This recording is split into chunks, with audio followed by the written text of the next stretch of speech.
I'm Faisal Ahmed, and this is Window on Islam. On today's program, we'll explore the origins of Islam as a community. What were its founding principles and teachings that led to its blossoming as a great world civilization? And what do these ideals mean to us as a society today? We'll explore Islam through the words of Sheikh Hamza Yusuf, a prominent Muslim scholar and educator. Sheikh Hamza was born in Walla Walla, Washington, and began to study religious traditions at a young age, leading to his discovery of Islam. Thereafter, he traveled extensively throughout the Middle East and North Africa, where he became fluent in the Arabic language and began his studies of the traditional Islamic sciences under some of the most eminent Muslim scholars of our age.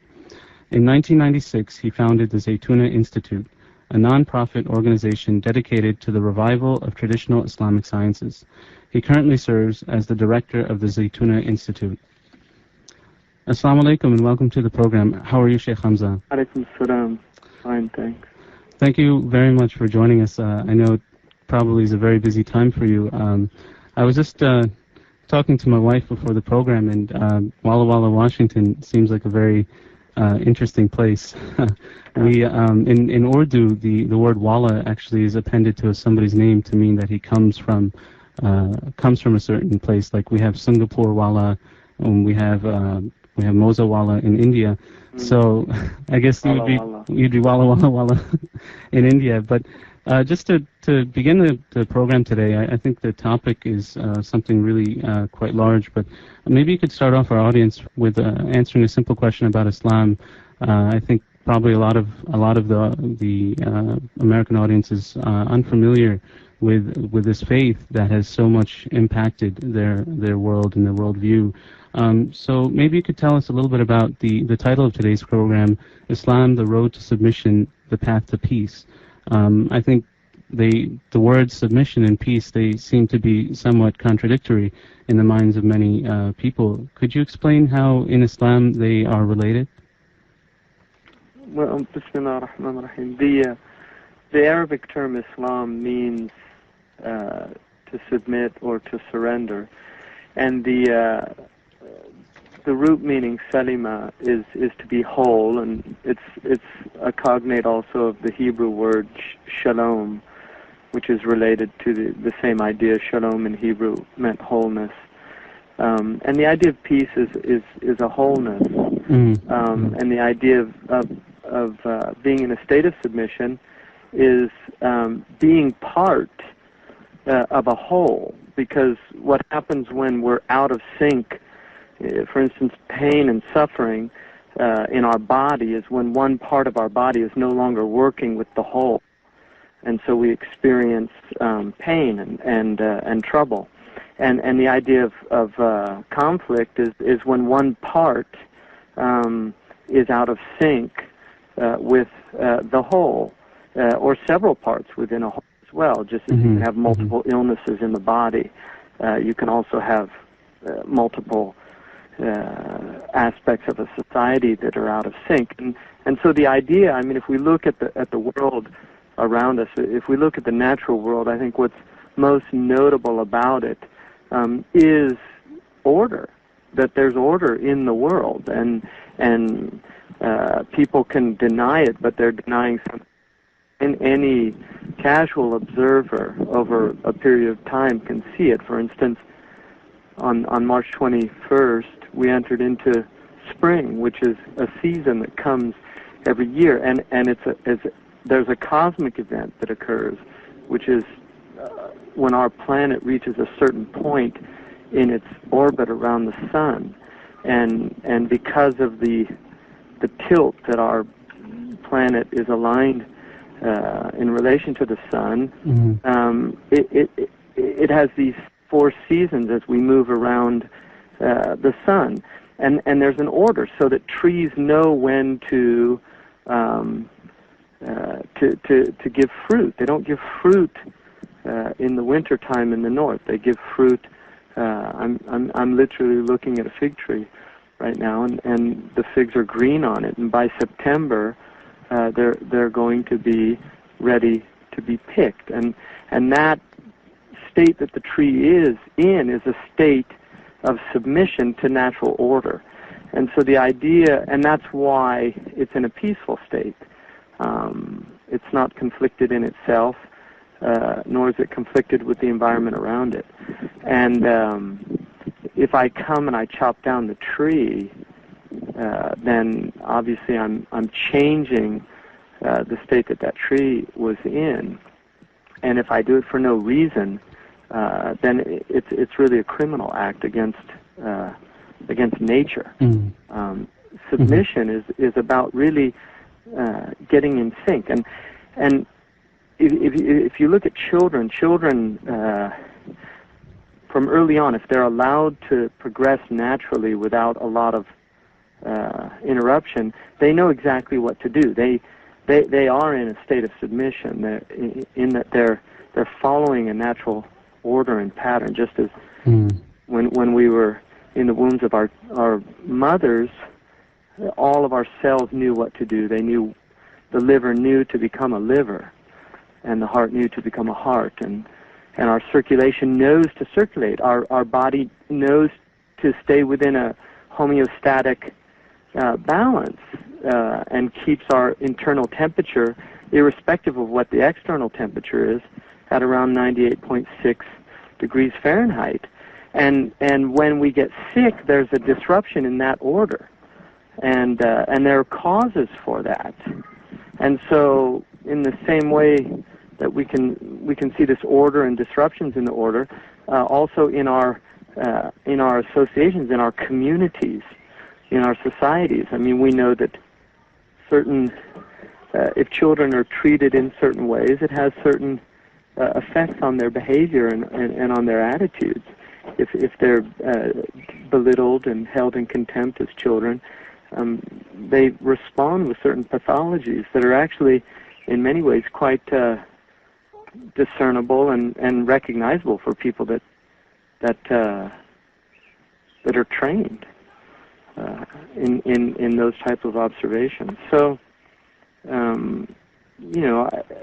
submission to me is, I mean, we have this thing called Islam, which has become a world religion, and it identifies a category of people. But my understanding of Islam is that it's much deeper than that. It's really a state of being. It's not a sociological identity. It's a state of being, and that's why the Quran says, "Aslama man fis samawati wal ard," that everything in the heavens and the earth is in that state of submission. That it's a state that the trees are in, the sun is in, the moon is in, and the human beings, because we've been given free will, we have this ability to be outside of that state.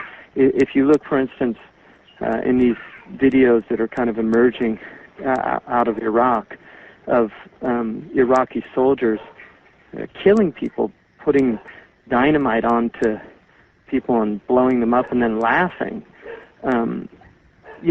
I don't care whether those people identify themselves as Muslims or not, as a sociological category. They are not in a state of submission to divine order. They're deeply sick human beings, and part of the problem and one of the real barriers for people to understand Islam or to have any attraction to it is that the Muslims themselves become the greatest barrier between what is Islam and other people.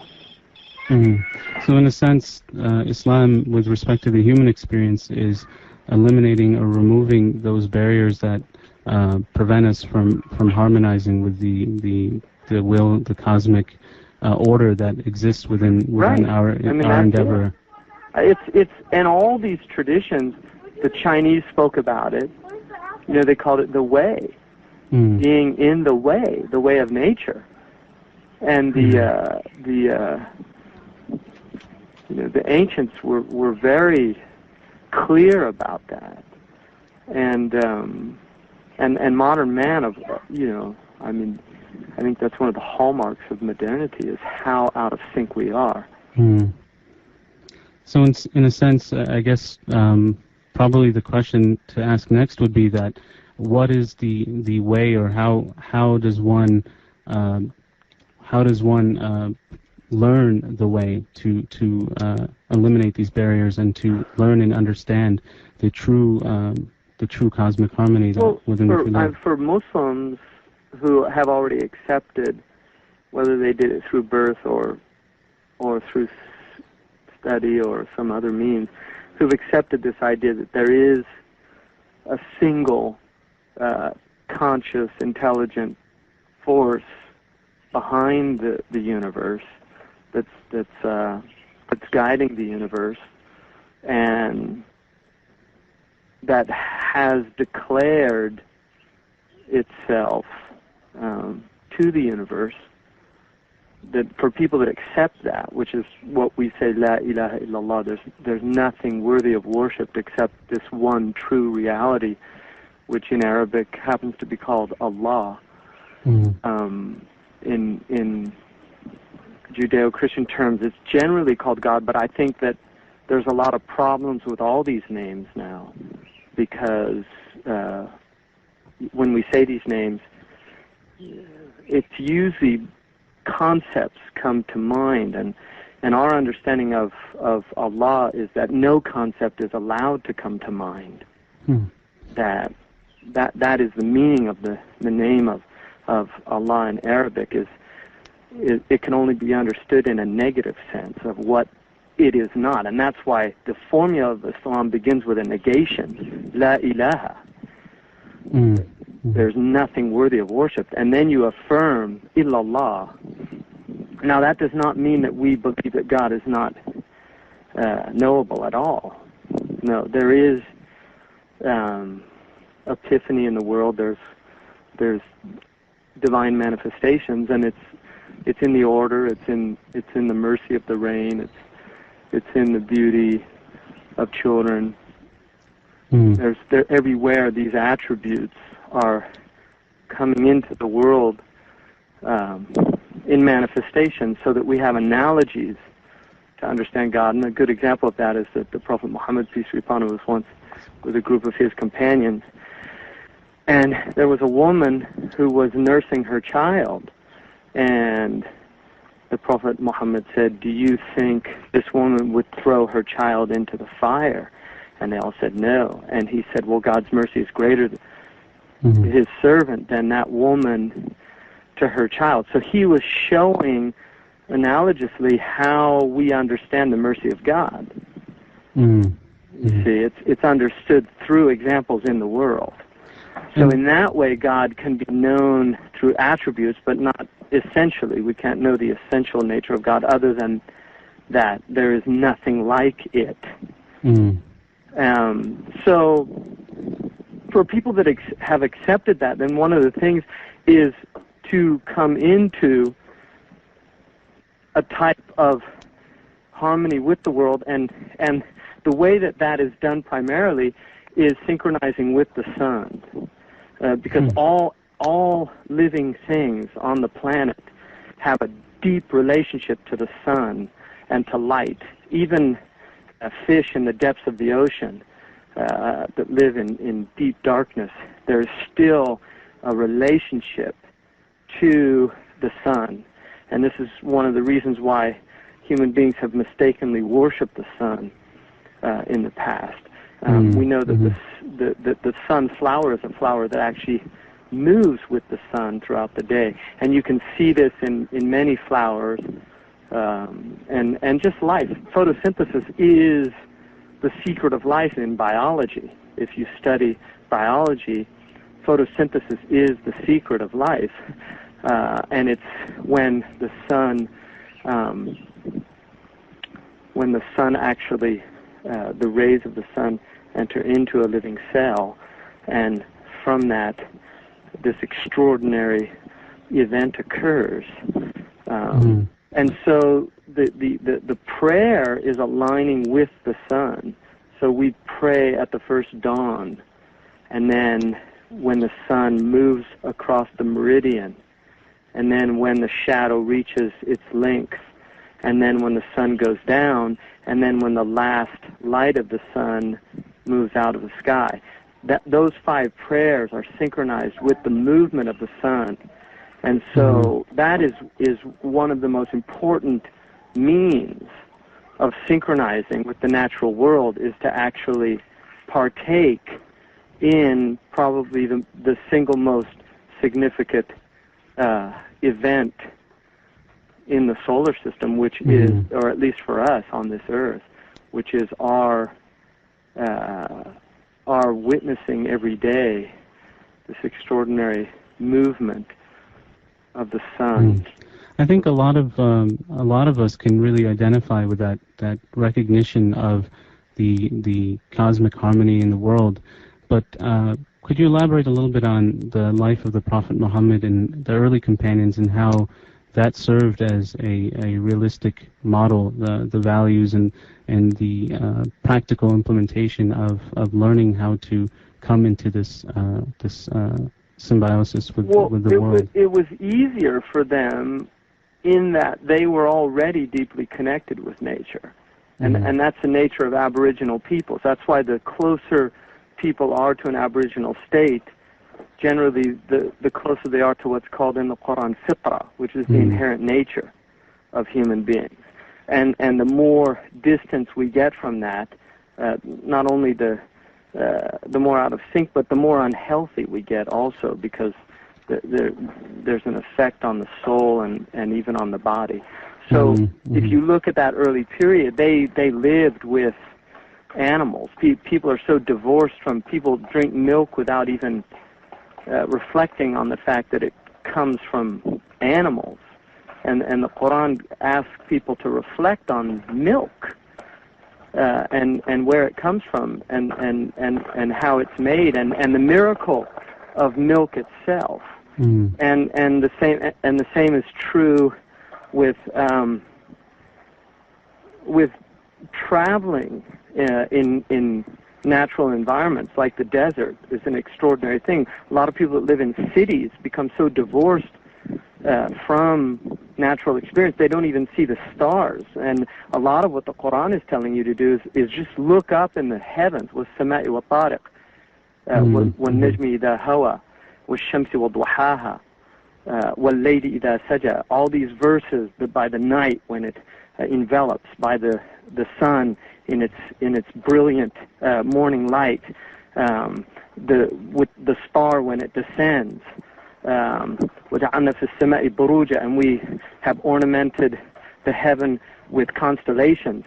All of these verses in the Quran are telling people to connect and to look around you and look at the order and reflect on it. And so for the early community, that was much easier than it is for modern people that are glued to artificial lights as opposed to celestial lights, the lights of their computer screen and television and mediated reality, so that the more divorced they are, the sicker they're feeling. And so you have widespread depression and widespread self-loathing. You have all of these disorders and sicknesses, that are really beginning to reach.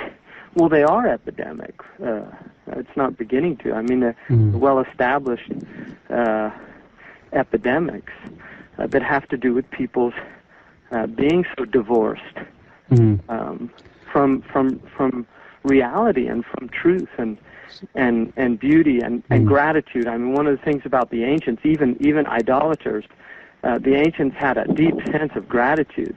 I mean, the Greek tradition was filled with a gratitude, with an awareness of how extraordinary the world was. I mean, the fact that just our eyes and the miracle of sight and the ability to see the world in all of these extraordinary colors because of what modern people would call extraordinary coincidences. Whereas we would say, no, there's intention behind all of this. The fact that men are bipedal, that they walk on 2 feet, not like other animals, that we've been dignified, that we walk upright, that we're straight, The fact that we've been given hands. I mean, hands are just the fact that you have an opposable thumb and the ability to grasp with it, to write with it. The fact that we have language, unlike animals, that we can record our history. Lions cannot record their history. We can record our history. We know where we came from and how we got here, which is also guidance for the future if we were willing to look at it. So just being aware of all of this extraordinary capacity that human beings have been given amongst creatures, and then feeling gratitude, because gratitude is about, there's two ways you respond to people that benefit you. That noble people respond by feeling indebted and wanting to repay the debt, and vile and contemptible people actually feel resentment. If you help a vile or contemptible person, he will actually resent you and actually want to do you harm. And our relationship with our Creator should be one of a sense of deep gratitude, a sense of wanting to benefit and serve the order, whereas contemptible people feel angry and resentful. So I think, so in a sense, the reason that the Muslims, we look to the Prophet Muhammad, peace be upon him, as the exemplar in the early community, is that they were able to actualize this internal co-harmonization with the order of the world around us, and they perfected that. Well, the Prophet ﷺ, peace be upon him, he was in perfect order, and that's why he never found fault in anything, because all he did was he witnessed acts of God in the world. So he couldn't even hate his enemies, because he saw them as part of this divine order. So in a sense, he was a perfect mirror that reflected the divine attributes absolutely perfectly into the world. Would that be or the early community? They were perfect examples of the. They were able to fully embody those divine qualities that we today look to as very virtuous. That sounds fine. I feel that, the secret of that first community was that they had the Prophet ﷺ as an example directly. And the proof of the power of that example is that he transformed the community from really, on one level, a barbaric society that had horrible qualities. And like every barbaric society, they also had extraordinary qualities. So it's you can't just demonize the Jahili Arabs, the pre-Islamic Arabs. They did have extraordinary qualities, in the same way that a lot of modern people. I mean, you can see this in our societies that alongside the barbarity and the darkness, there are also extraordinary qualities. The Prophet Muhammad, peace be upon him, he took a people that had these terrible tendencies and qualities, burying their girls alive out of a sense of shame and a fear of scandal, the exploitation of poor and weak people. They were really Nietzschean in their view. I mean, they felt just that the world was about power, and if you were able to assert your will on the world, then that was what noble people did. And so they had this idea of nobility as being the capacity to assert one's will on the world. And with that went, obviously, responsibilities. But overall, I mean, they looked at weak people as unworthy and contemptible. And so they forced their will on them without a lot of restraint or remorse. When the Prophet ﷺ took these people and within 23 years had really transformed them. Now, one of the proofs of that power and that transformation is that after he dies, it only holds together for about 12 years, which is still extraordinary.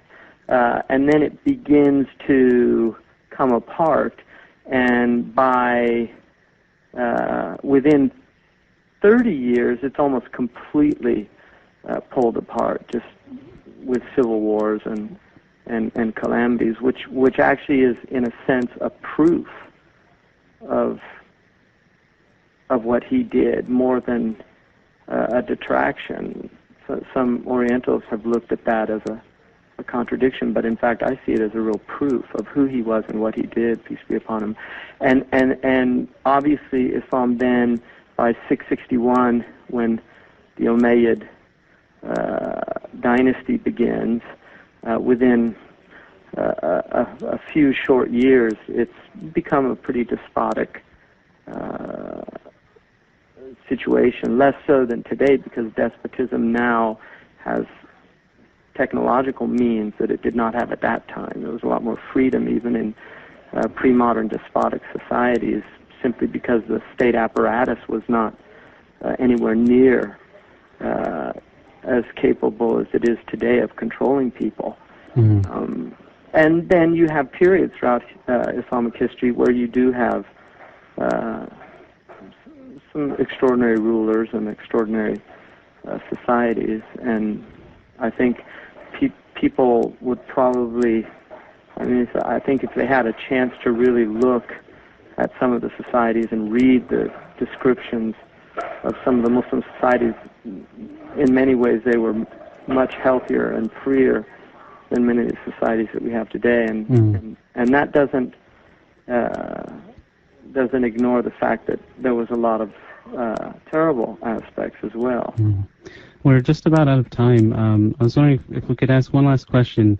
How is it that we can actually follow in the footsteps of the early Muslims and yet avoid the mistakes that you just mentioned that many of the Umayyads and the later generations fell into? How can we really recapture that original spirit that the people around the Prophet, peace be upon him, had?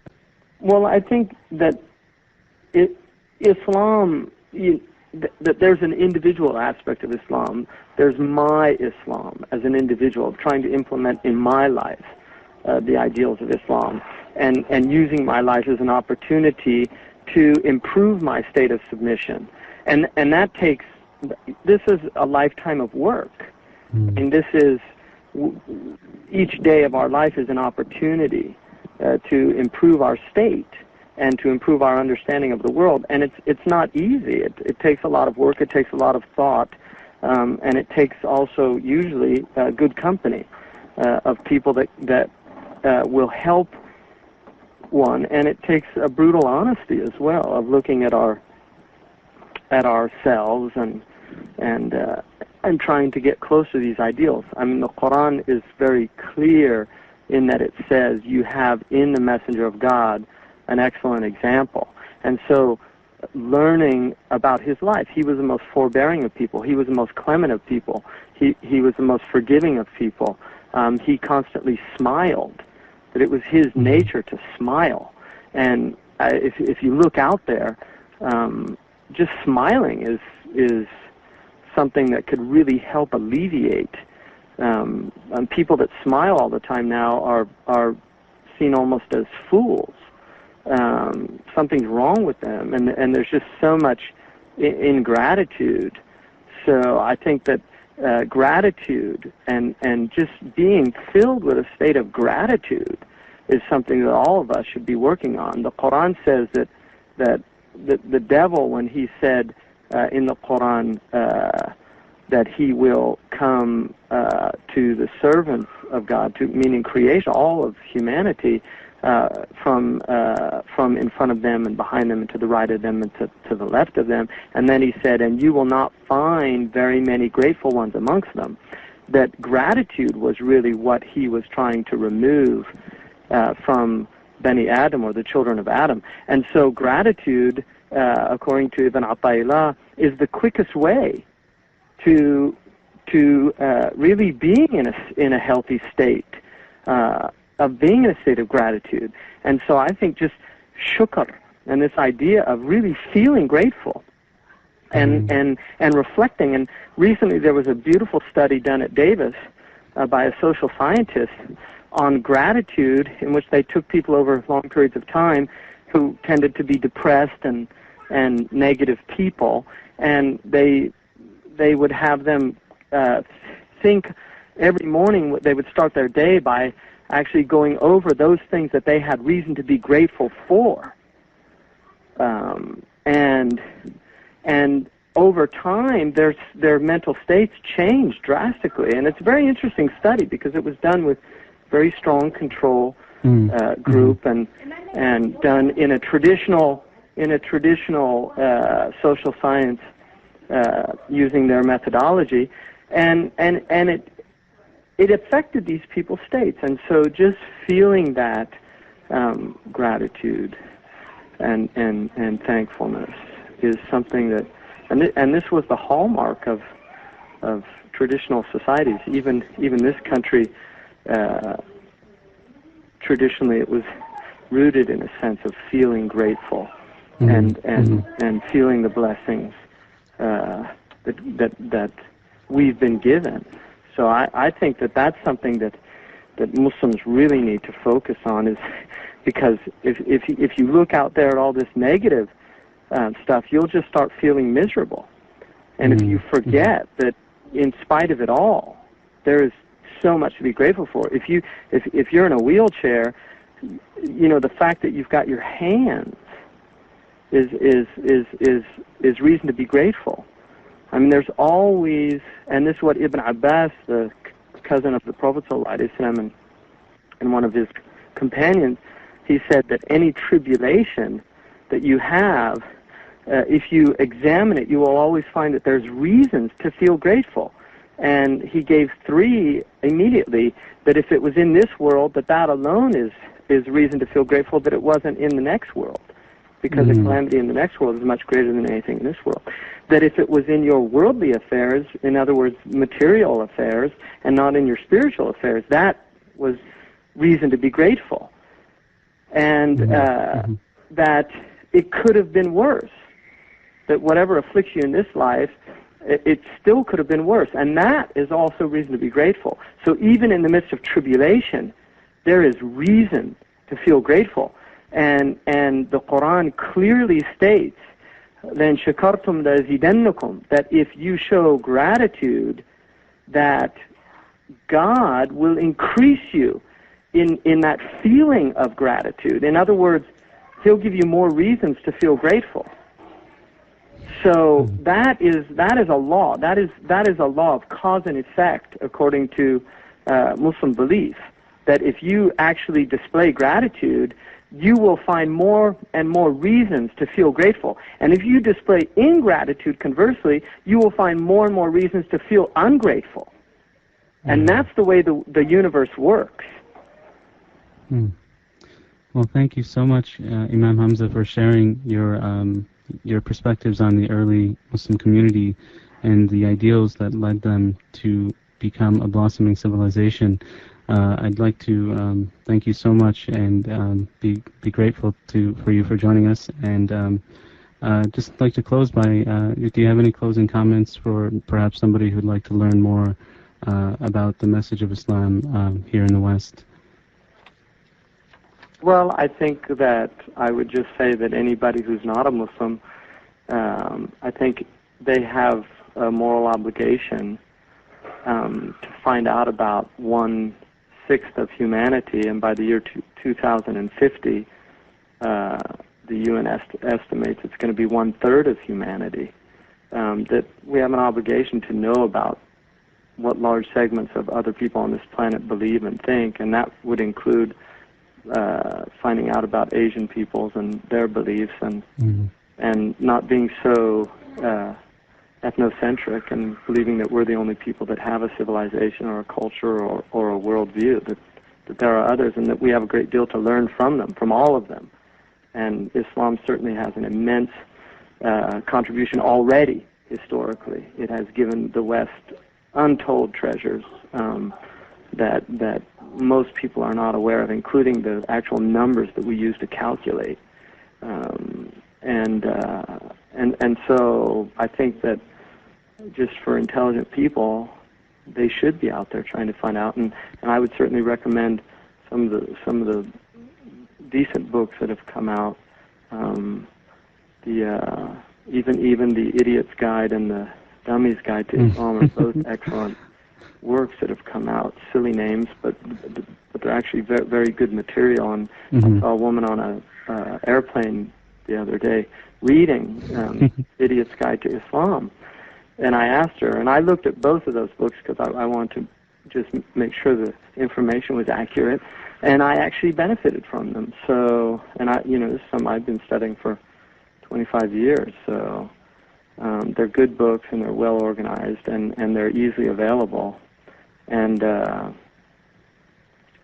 so just going out and I asked this woman, why are you reading this? She said, well, I just feel like there's so much in the news and I really want to understand this better because I feel like there's a lot of misunderstanding, lack of communication, and that's the hallmark of intelligent people. So I would call it an intelligence guide to Islam instead of an idiot's guide. It's the idiots that don't bother to actually find out about the world that they live in and what other people think and feel. And so. Dawood Warnsby Ali has a song called "The People of the Boxes," and he describes how people we try to close ourselves up in these boxes, and we don't like to open up and see the world. And I think the metaphor that you made of Islam and opening up, and he said that roses and flowers wither away when they are hidden from the sky. I think it's really beautiful that a lot of people, and through this program and through your efforts, I think they've really opened up to a better understanding of the Islamic tradition. Thank you again very much, right. Hamza. Jazakallah khair for your efforts. Ameen. Jazakallah khair. Wa alaikum salam wa rahmatullah.